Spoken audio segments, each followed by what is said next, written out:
잠긴 브레이크의 날카로운 비명소리가 오후의 정적을 갈랐다. 강철과 분노를 뿜어내는 거대한 트럭이 아스팔트 위에서 꺾이며 쇠 갈리는 소리와 함께 불꽃이 튀었다. 심장이 멎을 듯한 그 얼어붙은 순간, 작은 소녀는 트럭의 그림자 아래 얼어붙은 차에 서 있었고 그의 어머니의 비명소리가 공기를 찢었다.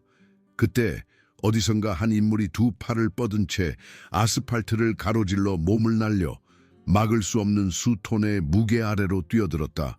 이것은 단순한 구조가 아니었다. 부패를 드러내고 깨어진 가족을 재결합시키며 어떤 약속은 죽음조차 초월한다는 것을 증명할 순간이었다. 강대현은 몇 년 동안 앉아왔던 미손의 카페의 같은 부스에 앉아 있었다. 식어가는 블랙커피를 앞에 두고 길 건너 푸른숲 초등학교를 바라보았다. 63살의 그의 거친 얼굴은 40년 군복 생활과 두 번의 전쟁 이야기를 담고 있었고 시간 혼자서는 새길 수 없는 깊은 주름을 남겼다. 은빛이 감도는 수염은 너무 많은 것을 보았지만 결코 외면하지 않았던 그의 얼굴을 감쌌다. 미소 씨는 묻지도 않고 그의 컵을 다시 채워주었다. 아이들 때문에 퇴직 후에 감상적으로 변하신 거예요.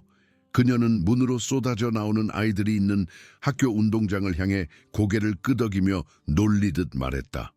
그냥 어떤 것들이 왜 중요한지 다시 일깨워줄 뿐이야. 강대현이 할리 데이비슨을 타고 수천 킬로미터 사막을 달린 듯한 거친 목소리로 대답했다. 그의 시선은 어린 소년 옆에 무릎을 꿇고 앉아 인내심 있게 신발끈을 다시 묶어주는 한 여자에게 고정되었다. 8살쯤 된 그 아이는 자기 몸집만 한 배낭을 메고 힘들어했다. 그들의 모습에서 강대현은 무언가 기억을 떠올렸다. 이수진 씨 아들이에요. 미소 씨가 조용히 확인시켜 주었다. 민준이요. 태호 씨랑 정말 똑같이 생겼죠. 이태호. 그 이름은 6년이 지난 지금도 강대현에게 물리적인 충격처럼 다가왔다. 형제이자 친구, 그리고 이라크 사막에서 강대현의 목숨을 구하고 불타는 차량에서 새 아이를 구해낸 뒤 자신은 불길에 휩싸여 이 고속도로에서 영웅으로 산화한 해병대원이었다. 그녀가 아직도 동호회를 피하나요? 강대현이 조심스럽게 물었다. 미소 씨는 고개를 끄덕였다. 오토바이나 강철 라이더스하고는 아무것도 엮이고 싶어 하지 않아요. 태호 씨를 그렇게 잃었으니 그녀를 탓할 수는 없죠. 길 건너편에서 상황이 급변했다. 민준이는 배낭에서 떨어진 무언가를 쫓아 엄마의 손을 뿌리치고는 코너를 너무 빠른 속도로 돌던 거대한 상업용 트럭의 경로로 곧장 뛰어들었다. 운전자는 브레이크를 밟았다. 타이어가 아스팔트에 비명을 질렀다. 이수진은 몸을 던졌지만 너무 멀리 있었다. 민준이를 돕고 있던 젊은 여자는 즉시 반응했다. 3걸음 만에 그녀는 길로 몸을 날려 아이를 감싸 안았고 그들은 트럭 하부 아래로 굴러떨어졌다. 강대현은 이미 움직이고 있었다. 커피가 바닥에 쏟아지는 소리와 함께 그는 카운터를 뛰어넘었다. 30년의 전투 훈련이 순수한 본능으로 압축되었다. 그는 궤적을 추적하고 각도를 계산하며 제 시간에 그들에게 도달할 수는 없지만 그 이후에 올 어떤 상황에도 대비할 수 있음을 알았다.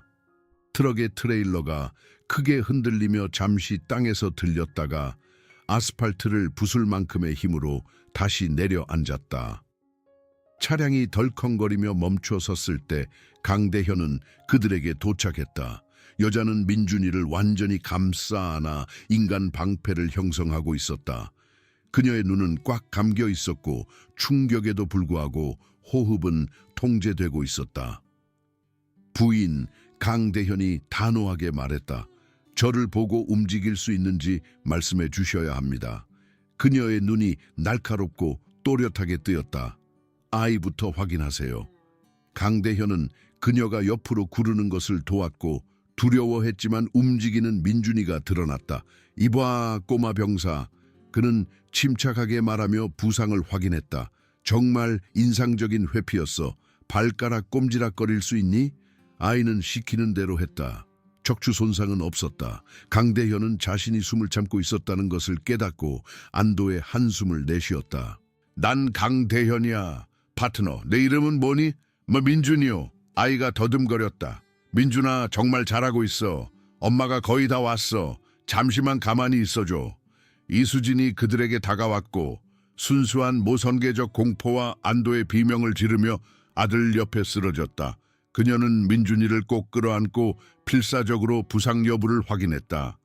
강대현은 이제 몸을 일으켜 앉아 어깨를 돌리며 얼굴을 찡그리는 여자에게로 돌아섰다. 아스팔트에 쓸린 상처가 그녀의 팔뚝에 있었지만 그 외에는 놀랍도록 온전해 보였다. 제가 본 것 중 가장 용감하거나 가장 미친 짓이었어요. 그가 그녀에게 말했다. 군인이십니까? 그녀는 고통 속에서도 미소 지으며 고개를 저었다. 아니요. 하지만 저희 아버지는 그러셨어요. 해군 의무병이요. 저는 시립종합병원에서 외상간호사로 일하고 있어요. 박지혜입니다. 강대현입니다. 아버님이 잘 가르치셨네요. 군중이 모여들었고 휴대폰을 든 채였다. 강대현은 디지털 독수리들을 향해 찡그렸다. 물러서세요. 그의 목소리에는 절대적인 권위가 실려 있었다. 공간을 주세요. 군중은 복종하며 물러섰고 강대현은 트럭 운전사를 살폈다. 중년의 남자가 안색이 창백해진 채 운전석에서 비틀거리며 내렸다. 다치셨습니까? 강대현이 물었다. 아닙니다, 선생님. 아이가 갑자기 나타났어요. 제 시간에 멈출 수가 없었습니다. 강대현은 차량에 연료 누출이나 화재 위험이 있는지 확인했지만 아무것도 발견하지 못했다. 그는 경찰이 도착할 때까지 구경꾼들에게 교통을 통제하도록 지시한 다음 멀리서 사이렌 소리가 울리는 동안 이수진, 민준이 그리고 박지혜 주변에 보호구역을 만들었다. 김현우 경감이 첫 번째 순찰차에서 내렸다. 그의 노련한 눈은 현장을 훑어본 후 존경과 경계심이 뒤섞인 복잡한 표정으로 강대현에게 멈췄다. 강대현 씨, 그가 인정하듯 말했다. 당신이 연루되어 있을 줄 알았어야 했는데 그냥 길 건너에 있었을 뿐입니다. 강대현이 침착하게 대답했다. 김현우 경감은 이수진에게 다가가며 표정이 부드러워졌다. 이수진 씨, 민준이가 다쳤습니까? 이분이 아이를 살렸어요. 이수진이 박지혜를 가리키며 말했다. 트럭에서 아이를 끌어냈어요. 김현우 경감은 박지혜를 존경심 어린 눈으로 보며 눈썹을 치켜 올렸다. 사실입니까, 부인? 그냥 반사적으로 움직였어요. 트럭이 멈출 수 없었으니까요. 구급대원들이 민준이와 박지혜를 평가하기 위해 도착하자 강철 라이더스 2명이 더 나타났다. 동호회의 의무 담당인 김철수와 박영호, 두 사람 모두 베트남전 참전 용사였고 나이에도 불구하고 조용한 자신감으로 움직였다. 영상 봤어. 김철수가 강대현에게 말했다. 태호의 아들이지. 강대현은 강철 라이더스 네트워크를 통해 소문이 빠르게 퍼질 것을 알기에 침울하게 고개를 끄덕였다. 더 많은 순찰차가 도착했고 그들과 함께 강대현은 값비싼 양복을 입은 두 남자를 발견했다. 한 명은 뉴스 보도에서 본 최준혁 정치적 야망을 가진 지역검사였다. 현장은 점점 더 공식적이고 긴장감 넘치게 변했다. 김현우 경감이 진술을 받는 동안 최준혁은 계산적인 흥미를 가지고 지켜보았다. 강대현은 최준혁이 강력 범죄 척결 공약의 일부라며 이수진에게 아동 방임 혐의를 적용하려 한다는 것을 충분히 엿들었다. 강대현이 아직 몰랐던 것은 최준혁이 이수진의 아파트 건물을 필요로 하는 개발 사업에 상당한 재정적 이해관계를 가지고 있다는 것이었다. 이 건물은 팔기를 거부하는 김술래 할머니 소유였다. 이 사고는 최준혁이 이용하려던 기회였다. 구급대원들이 민준이와 박지혜에게 병원 검진을 권유하는 동안 강대현의 휴대폰이 울렸다. 그들의 정보 전문 요원에게서 온 문자 메시지였다.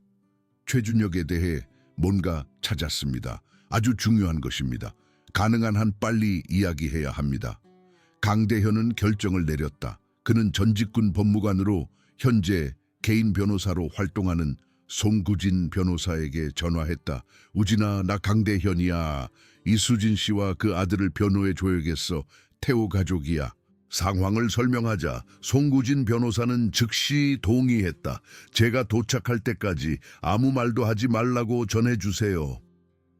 강대현이 이수진에게 법률 대리인이 올 것이라고 알리자 그녀의 표정은 경계심에서 마지못한 감사함으로 바뀌었다.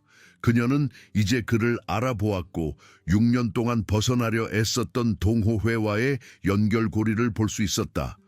왜 이러시는 거예요? 그녀가 조용히 물었다. 태호는 내 형제였으니까. 강대현이 담담하게 대답했다. 그리고 우리는 그에게 약속을 했어. 상황이 전개되면서 더 많은 강철 라이더스 회원들이 도착했다. 저녁이 되자 전체 그림이 드러났다.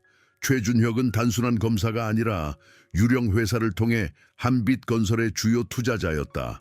그는 이수진이 사는 건물의 주인인 김순례 할머니에게 건물을 팔도록 압력을 가해왔다.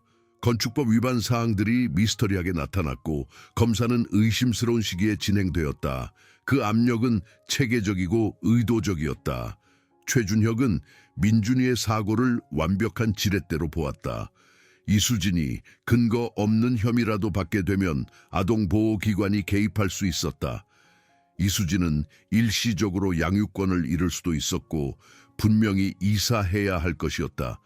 김순례 할머니는 건물을 지키려는 자신의 입장을 강화해 주던 우호적인 세입자를 잃게 될 것이었다. 강대현은 마을 외곽 전망대에서 김현우 경감이 제공한 문서를 통해 이를 알게 되었을 때 그들이 직면한 부패의 깊이를 이해했다. 김현우 경감은 자신의 연금과 경력을 걸고 편의보다는 양심을 택했다. 저는 시스템 내부에서 이것과 싸울 수 없습니다. 그가 강대현에게 말했다. 하지만 당신은 외부에서 할 수 있습니다. 강대현은 200마일 이내에 모든 강철 라이더스 지부를 소집했다. 새벽이 되자 푸른숲 마을 외곽의 옛날 자동차 극장에 170대가 넘는 오토바이가 모였다. 다음 날 아침 30명의 라이더들이 호위대를 이루어 이수진과 민준이의 조사를 위해 경찰서로 호위했다. 아이는 김철수와 함께 공룡으로 장식된 헬멧을 쓰고 탔고 그의 얼굴은 두려움 대신 설렘으로 빛났다. 경찰서에서 최준혁은 여론을 통제하려 했지만 송우진 변호사는 준비되어 있었다. 박지혜의 목격자 증언, 여러 각도에서 찍힌 영상 증거, 그리고 떨어진 장난감을 쫓아뛰었다는 민준이의 분명한 진술로 그 조사는 어떤 부주의 이야기도 무너뜨렸다. 그리고 송우진 변호사는 언론에 진짜 폭탄을 터뜨렸다. 한빛건설에 대한 최준혁의 재정적 이해관계, 김순례 할머니에 대한 압력 공세, 그리고 팔리지 않는 부동산을 표적으로 삼는 선별적 법 집행의 패턴을 문서화된 증거로 제시했다. 그 기자회견은 단 하루 오후 만에 최준혁의 경력을 파괴했다. 주윤리위원회의 조사가 즉시 시작되었다. 며칠 안에 그의 변호사 자격은 정지되었다. 형사 고발이 뒤따랐다. 그러나 더 깊은 변화는 그 후 몇 주 동안 조용히 일어났다. 이수진은 강철 라이더스들을 무모한 무법자가 아닌 태호에게 한 약속을 지킨 명예로운 참전 용사로 보게 되었고 민준이를 동호회 회관으로 데려오기 시작했다. 아이는 아버지에 대한 이야기를 듣고 아버지가 지켰던 규율에 대해 배웠으며 강대현이 6년 동안 소중히 보관했던 군번줄을 착용하기 시작했다. 훈장을 받은 해군 의무병의 딸인 박지혜는 강대현과 그가 대표하는 공동체에 이끌리는 자신을 발견했다. 민준이를 구하기 위한 그녀의 영웅적인 몸 던지기는 아버지의 유산에서 비롯된 본능이었고 그녀는 이 노련한 전사들에게서 같은 마음을 가진 사람들을 알아보았다. 김현우 경감은 위태로운 연금보다는 청렴함을 택하며 일찍 퇴직했고 최준혁이 온전한 정의를 마주하도록 하는데 예상치 못한 동맹이 되었다. 개발 압력에 맞서 버텼던 건물주 김순례 할머니는 주윤리위원회에 증언했고 그녀의 솔직한 정직함은 최준혁의 변회에 치명적이었다. 석 달 후 강철 라이더스의 연례 여름 모임에서 강대현은 민준이가 등에 이태호라고 수놓인 작은 조끼를 입고 잔디밭을 가로질러 뛰어가는 것을 지켜보았다. 태호의 군번줄이 그의 가슴 위에서 빛나고 있었다. 이수진은 강대현 옆에 서서 몇 년 동안 느껴보지 못한 평온함으로 아들을 바라보았다. 아이를 멀리 두는 것이 보호하는 것이라고 생각했어요. 그녀가 말했다. 하지만 아버지를 알 기회를 빼앗고 있었던 거죠. 당신은 옳다고 생각하는 일을 한 겁니다. 강대현이 그녀를 안심시켰다. 태호도 이해했을 거예요. 민준이가 김철수에게 오토바이 정비를 가르쳐달라고 아빠도 자신이 알기를 원했을 것이라고 말했을 때 변화는 완성되었다. 동호회 회관 부지 위로 해가 지자 강대현은 모두를 한자리에 모았다. 강철 라이더스 회원들 이수진과 민준이, 박지혜, 김순례 할머니 그리고 김현우 경감까지 위기 속에서 맺어진 특별한 가족이었다. 6년 전 강대현이 시작했다. 우리는 형제 이태회에게 약속을 했습니다. 그의 가족이 우리를 필요로 할 때 돌봐주겠다고 약속했죠.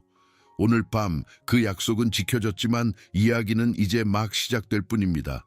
민준이는 작지만 자신감 있게 앞으로 나서서 강대현이 준비를 도와준 말을 했다. 저는 아빠를 몰랐지만 이제 아빠가 무엇을 위해 살았는지 알게 되었습니다. 아빠를 이해하도록 도와주셔서 감사합니다. 박수갈채가 터져 나오자 라이더들은 민준이에게 다가가 각자 그의 어깨에 손을 얹으며 수용 보호 가족임을 보여주었다. 그들이 지켜보는 동안 박지혜의 손이 강대현의 손에 포개졌다. 그들은 함께 어려움이 닥쳐올 것을 알았지만 단합하여 맞설 것이라는 것을 알았다. 약속은 지켜졌다. 유산은 이어졌다. 그리고 사막의 별들 아래 엔진은 잠잠하고 마음은 충만했으며 명예는 부패에 맞서, 충성심은 탐욕에 맞서, 진실은 권력에 맞서 승리했다. 길은 저 멀리 끝없이 펼쳐져 있었고 용기, 신념, 그리고 진정한 형제애에 깨지지 않는 유대감으로 나아가기를 기다리고 있었다.